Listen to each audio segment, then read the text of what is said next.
What is going on, YouTube? It is your boy MrBaboon back with a reaction video. This time we have Cassius Clay, who he was one of the toughest politicians ever.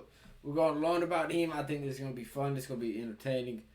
I don't know much about him, so we're going to learn about him. Make sure you guys do check the description. I got the video down below in the description and the channel down below in the description. If you guys want to check it out, you guys can. So with that being said, let's go and jump into this. Let's go ahead and like. Boom. Boom. The name Cassius Clay is most widely known as the birth name of legendary boxer Muhammad Ali. Ali took his new name in 1962 and announced he would no longer answer to what he called his slave name. The move would, ironically, establish his image as a fearless crusader for civil rights and equality. Why ironically? Well, because the original Cassius Clay was actually a total badass who spent his whole life fighting slavery. Today, we're going to make the case for why abolitionist Cassius Clay was the most metal politician in American history. But before we get into it, be sure to subscribe to the Weird History channel. And then, if you really want to make our day, leave a comment and let us know what famous historical badasses you would like to hear about. So let's talk about the man named Clay. Let's do it. Cassius Clay was a famously tough abolitionist politician who served in the Kentucky House of Representatives in the mid-1800s. How tough? Well, his nickname was the Lion of Whitehall, Whitehall being the name of the estate he grew up on, and a lion being a dangerous animal prone to killing things. Clay was a highly proficient dueler and legendary fighter. Good thing, too. Being a vocal advocate for the abolition of slavery in 1840s Kentucky could be extremely hazardous to one's health. Cassius Clay was born to a prominent slave-owning Kentucky family. After attending a speech by the famous abolitionist William Lloyd Garrison at Yale, he turned passionately anti-slavery and became an outspoken political activist. Knowing the power of the press, he founded an anti-slavery newspaper called the True American. In 1840s Kentucky, this was about the most politically radical thing a person could do. Clay knew it too, reportedly bragging that he was the first to beard the monster in his den. Reactions to his paper ranged from quiet admiration to murderous rage. More tellingly, once Clay inherited the slaves his father owned, he freed them. The financial loss to his family was $40,000, which would be roughly the equivalent of about $1.2 million in present-day amounts. You would think this sort of thing might make him some enemies, and it did. Yeah, no, definitely. Clay took pride in his anti-slavery work and the fact that his newspaper riled up his neighbors. He anticipated some backlash and often got it. He once even received a death threat literally written in blood. Not being the kind of guy to run away from a fight, he prepared the offices of the True American accordingly. This entailed defensive measures like reinforcing the street entrance with an iron sheet. It also included offensive measures like installing 2 giant cannons loaded with nails and musket balls at the top of the stairs. He also stocked the office with rifles and pistols. You're probably guessing those are for the staff to defend themselves with. But you'd be wrong. Clay wasn't going to put his people in any more danger than they had to be in. For his employees, he installed an escape hatch in the roof. The plan was that they would make their way out of the building while Clay held off the attackers, and then he would blow the building up with explosives. So, did it all work? Well, the office was attacked a few times, but never bad enough so that Clay had to use the full defensive system. Maybe word got around that he was just waiting for someone to try. While he had received death threats from anti-abolitionists for years, it wasn't until 1843 that his crusades actually made him a target for assassination. Clay's enemies hired an enforcer named Sam Brown to shoot him during a public debate. They hoped this would send a message to other abolitionists. Unfortunately for them, things didn't exactly go as they had planned. Brown shot Clay. That part went fine. After that, things went off the rails. Because instead of laying down to meet his maker, Clay pulled out a Bowie knife and chased after Brown. Fighting his way through Brown's allies, with a bullet still in his chest, mind you, Clay finally caught up to his would-be assassin and stabbed him. If you think that put an end to the situation, then you don't know Cassius Clay, because that was just the beginning. Clay proceeded to gouge out Brown's eye, cut off his nose, and then one of his ears. Surely, that must have ended it, right? No. No? Clay's Okay. finishing Keep move going. was to pick up the wounded Brown and toss him over a wall and down an embankment. As you might imagine, the whole affair sent a slightly different message than the anti-abolitionists had intended. Okay. Okay. Well, I You mean, would think he didn't after like what me happened stabbing to Sam either. I Brown, don't think no he one wanted would be to. dumb enough to try and kill Clay again, but Yeah. you'd be wrong. Yeah, For it sounds example, like I'm wrong, after yeah. finishing an anti-slavery speech one night in Kentucky, someone Clay tried. was confronted by the sons of a local pro-slavery politician.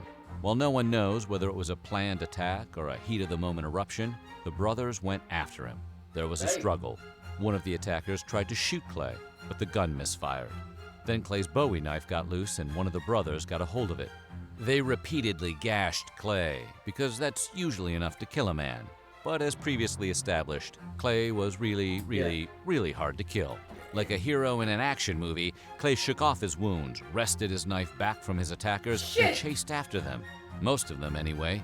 He caught up with the ringleader and stabbed the guy to the afterlife before finally collapsing himself.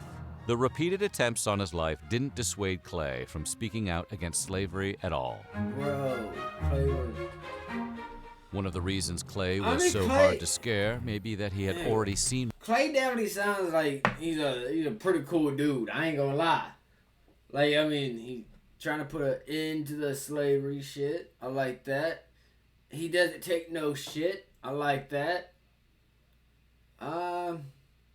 Yeah, I mean, all he just seems like a complete badass. This dude seems pretty cool. I like this dude. He's trying to put a stop to the slavery. He's trying to do it like, I don't know how to explain it, but I mean, I'm sure you guys know what I mean. I'm over here high as hell, so.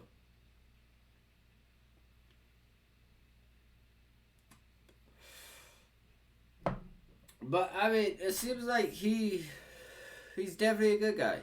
So I like this dude. war firsthand and survived some close calls. For example, during the Mexican-American War, he served as a captain for a company of Kentucky volunteer soldiers that was quickly captured by the enemy. Some of the men managed to escape, and the guards decided to slay the rest of the prisoners in retribution. As the ranking man on the scene, Clay is reported to have asked his jailers to spare the soldiers and kill only himself and the other officers. The guards were so impressed by his courage, they spared everyone. Damn! When it came to settling grievances, Cassius Clay was a man of his era, and his era was the era of the duel. This made him especially dangerous, since he had a reputation for issuing challenges over just about anything, from personal insults to trivial arguments. A colleague once said, Clay would fight the wind did it blow from the south side when he wanted it to blow from the north. Many of these challenges led to nothing, but many led to actual duels. While there's no way to know today how many people Clay really took out, rumors and stories of the era credit him with killing more people in duels than anyone else in America. Here's one thing you need to do before buying anything Shit. online. Don't spend another dime on Amazon until you watch the Shit. Wait. Imagine being so fearsome that your enemy... Wait. Clay wants to kill you. Damn?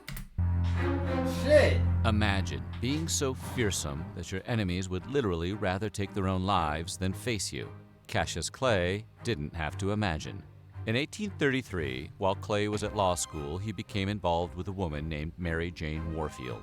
One of her exes, John DeClary, sent a letter making all sorts of accusations about Clay. Predictably, Clay got a hold of the letter and proceeded to beat DeClary with a hickory stick. In an effort to save face, DeClary challenged Clay to a duel. However, Clay's reputation for dueling being what it was, DeClary decided to schedule the fight for the same day as Clay's wedding. The gambit worked, and Clay was unable to show up for the duel. Unfortunately, DeClary wasn't the type of guy to leave well enough alone, and he told people Clay was a coward who was afraid to face him. As you might have guessed, this prompted Clay to demand a new duel. Clay showed up for that one the following day to learn that rather than face him, DeClary had opened up his own wrists.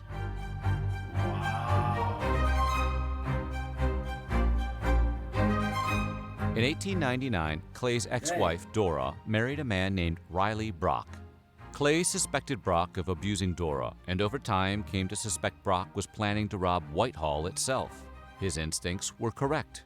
Along with 2 accomplices, Brock attempted to rob Clay's ancestral home. While no one knows precisely what happened that night, the outcome is clear. Police found one of the burglars dead of a gunshot wound, another dead of a knife wound, and Brock himself had fled the scene completely. Clay foiled the crime and took out 2 of the 3 criminals. Not bad for a guy who was 89 years old. Dad, he was 89? The Republican nominee for the presidential election of 1860 was Abraham Lincoln, and Cassius Clay, already a prominent figure in the abolitionist movement, received a large percentage of votes for vice president. The VP nod ultimately went to another man, but Clay would serve a number of roles during Lincoln's administration, including those of ambassador and general. However, while he considered Lincoln a friend, Clay eventually resigned over the president's failure to declare emancipation for the slaves. Much to Lincoln's annoyance, Clay would continue to lobby him on the issue, and in 1863, he finally declared emancipation.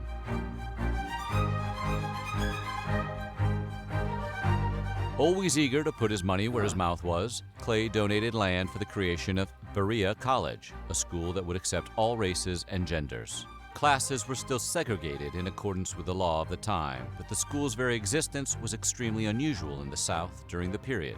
Most incredible of all, it was tuition-free. Berea College is one of the important parts of Clay's legacy. It still exists today, still charges nothing for tuition, and still uses the motto he gave it nearly 200 years ago: God has made of one blood all people of the earth. Shit. Feeling how he did about slavery, Clay was only too happy to get involved with the Civil War. Just weeks after the South seceded, Clay organized a corps of 300 volunteers into the Strangers Guard, which he used to protect the White House. Some believe the Guard's creation to be a strategically wise precaution for protecting the as-of-yet unguarded seat of American government. Others suspected Clay just coveted the presidency and enjoyed being at the White House. Whatever the truth, the Strangers Guard never saw battle. Cassius Clay was a fearless anti-slavery warrior in a slave state. He fought in a war, routinely engaged in duels and fights, and had repeated attempts made on his life. So you'd be surprised to hear that Cassius Clay finally died at age 92 of natural causes. 92. This contradiction is pretty typical of Clay and his life. He was a man who could be righteous and charismatic as easily as he could be vicious and cruel. He embodied the volatile, contradictory spirit of his age and was, without a doubt, the most meddled politician in American history. Can you think of an American politician who was more meddled than... This dude is definitely really cool to learn about. And I feel like there was I feel like they could be some more stuff out there on him. I might have to check, do some digging, and see if I can, find it. Because, this dude definitely seems interesting. He seems pretty cool. So, let me know what you guys thought about the video. Like, comment, subscribe, turn on post notifications if you guys are new, all that good stuff. I'll see you guys in the next video. Positivity is key, motivation is key, happiness is key. I'll see you guys in the next video. You guys watch out for each other, stay safe. See you guys in the next one.